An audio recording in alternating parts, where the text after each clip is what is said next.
So the Premier League's 2019-2020 starts this weekend. Of course, there's a new thing that is being introduced this season. It is a video assistant referee in all the Premier League games. And of course, we have to discuss this. Technology is there, and we need to admit that it is there to aid human. Maureen, VAR, English Premier League this season. We saw it in La Liga last season, of course, Syria, FA Cup, Carabao Cup. Is it going to be a success? I have no problem with VAR to start with. However, it's supposed to be assisting the game run smoothly. Does it do so? You will look at a referee. This is all we know. Someone is on the earpiece. They are discussing. You don't know the content of that discussion. Someone will go take 7 minutes to decide. Number one, it's going to disrupt the flow of football. That is for sure. I have no problem if these guys are going to take 7 minutes to make a decision and call for the right decision eventually. What happens when this guy and then end up calling for the wrong decision? It is supposed to be assisting us make the right decisions in football.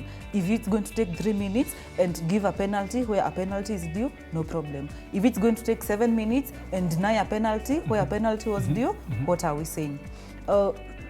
Number two, VAR, one of the advantages I like about it, remember the referee is not 7D enabled. He can only see incidences mostly on the ball. What happens to incidences that are off the ball? Someone elbowed another. That usually went unnoticed. Now, if we have a chance now to recall that, at least we're going to have more discipline during matches on off the ball incidences. So that again would be sorted. It's going to be chaotic at first, for sure.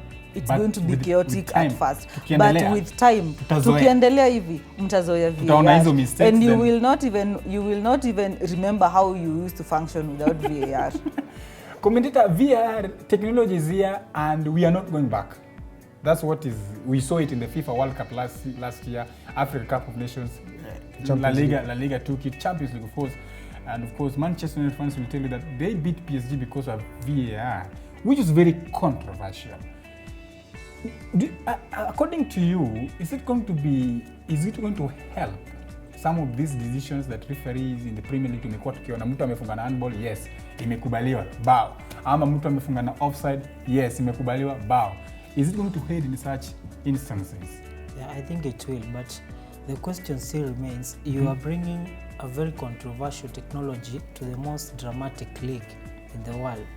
Na kwa hivyo ukiangalia VAR saizi, I think it will also be affected by the new rules which have been sanctioned in the Premier League this season.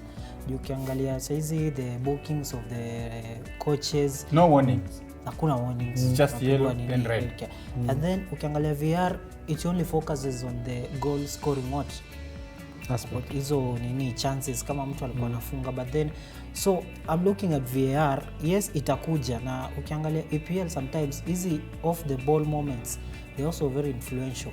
So how VAR, how will it nini kuangalia in take care of all those issues, ama itakuwa tu ni goal hivyo peke yake?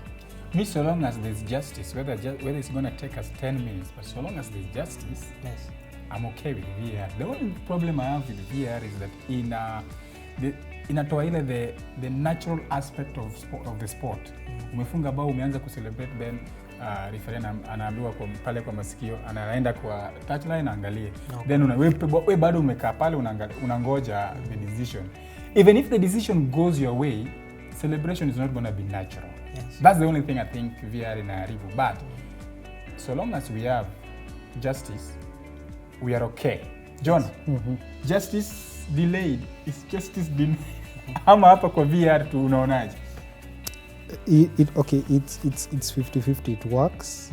It works for justice, and it also hinders it in an aspect. So for as far as the ongoings or the happenings, the background of as the match is ongoing, VR may assist there. Unfortunately, at some point, as Konya has said, it robs of that, because for instance, you find Eriksen scoring a subliminal goal.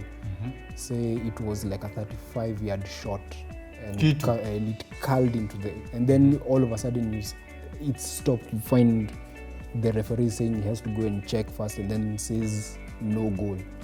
It's disheartening, to be honest with me. Your take is it's a 50-50 thing. It's a 50-50 thing. For you, it's also a 50-50 thing. It helps, it doesn't help. For me, eventually it's going to help, but for now, it's going to be itakuwa chaotic. Commentator, 50-50, because this is a topic that has brought in division in terms from pundits. You also 50-50 on it? Hata ningependa isikam. Also, Maybe Not kuna mabao zingine mlikuwa mnafunga referee walikuwa na not to write off, but the bottom line is VR is there. We have to live with it. But the thing is, the final decision remains with the center referee. English Premier League season 2019-2020. Are you ready for video assistant referee?